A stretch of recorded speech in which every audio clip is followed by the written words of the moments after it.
Marian Rivera, nag-repost ng resibo laban sa paratang sa kanya, na affected sa pagkikitang muli nina Dingdong Dantes at ex-girlfriend niya na si Karil. Nagsimula ang isyu ng mag-repost ng video si Marian sa kanyang TikTok account, na kung anong ginagawa mo sa buhay mo ay babalik ito sa'yo, kaya wag mo akong subukan. Siyempo naman na noong June 11, 2025 nag-guesting sa It's Showtime sina Dingdong Dantes at Charo Santos, para i-promote ang pelikula nilang Only We Know. Ito umanong pagkikita ni Dong at Karil ang pintatamaan ni Marian. Komento naman ng mga netizens ay insecure umano ang kapuso primetime actress, dahil nga sa inagaw umano nito ang kanyang asawa mula sa kanyang ex. Multo umano ni Marian si Karil. Pag napapag-usapan sina Marian, Dingdong at Karil, laging pinaparatangan na inagaw ni Marian si Dingdong mula sa singer.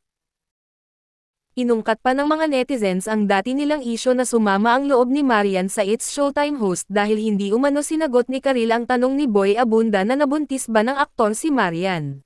Buntis ba si Marian Rivera? Pwede naman kasing sumagot siya na hindi ko alam. Dag siya na parang nagbibitin siya. Aaminin ko sa inyo, na-offend ako. Nang lumipat ang It's Showtime sa GMA, pag may guesting sa kani-kanilang show, ay laging wala si Karil. Iniisip ng mga netizens na nasasaktan pa rin si Karil, kaya laging nababash ang aktres. Depensa naman ng mga solid kay Marian ay nauna ang primetime actress na mag-repost, kaya imposible na si Karil ang pinatatamaan niya.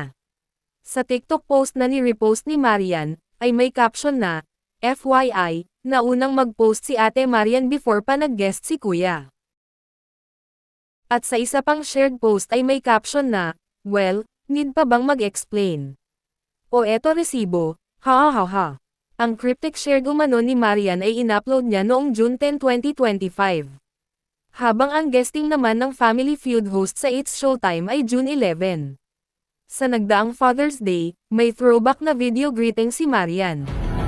May isang bagay na malinaw sa akin, is that I want to spend the rest of my life with you. Gusto kong ipagsigawan sa buong mundo na ikaw ang sagot sa aking mga dasal. Binalikan ni Marian ang proposal ni Dong, ang kanilang kasal at ang pagdating ng kanilang mga anak.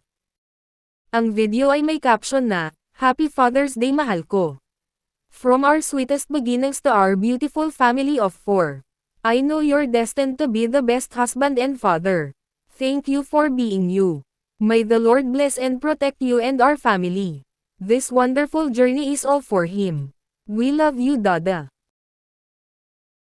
Muli, napansin ng mga netizens na mas naka-highlight ata ang video sa mga sinabi ni Dong, kung gaano nito kamahal si Marian, at siya ay kanyang answered prayer, kesa sa pagiging tatay at padre de pamilya ni Dingdong. Para na umanong inaamin ni Marian, na nai-insecure nga siya, sa pagpares ng mga netizens kina Dingdong at Karil. Depensa ng ibang netizens na kampi sa aktres ay, kung tunay mang nang-agaw si Marian, hindi sana siya ganito ka-blessed. Na maganda ang career, at buo ang pamilya. Sa iba pa niyang in-upload sa kanyang social media, ay tila umano pinapakita ni Marian na siya ang pinili at happy sila ni Dong. Sabi ng ibang netizens, hindi na kailangan ni Marian na maging territorial, dahil may kani-kanilang buhay na sila, at may asawa na sila pareho. Hindi umano siya dapat maapektuhan kung hindi siya guilty. Kung bago ka pa sa channel ko ay huwag kalimutang i-like, subscribe, magkomento, at i-share. Nang masilayan ng publiko na nasa parehong show ang dating magnobyo, ay marami ang kinilig, at binigyan ng kahulugan ang kanilang mga reaksyon, na The Eyes Can't Lie raw at The World is Healing umano. Pero kay Marian, dahil sa sunod-sunod nitong in-upload sa social media na tila ay may pinatatamaan, ay wala pa umano siyang hilang.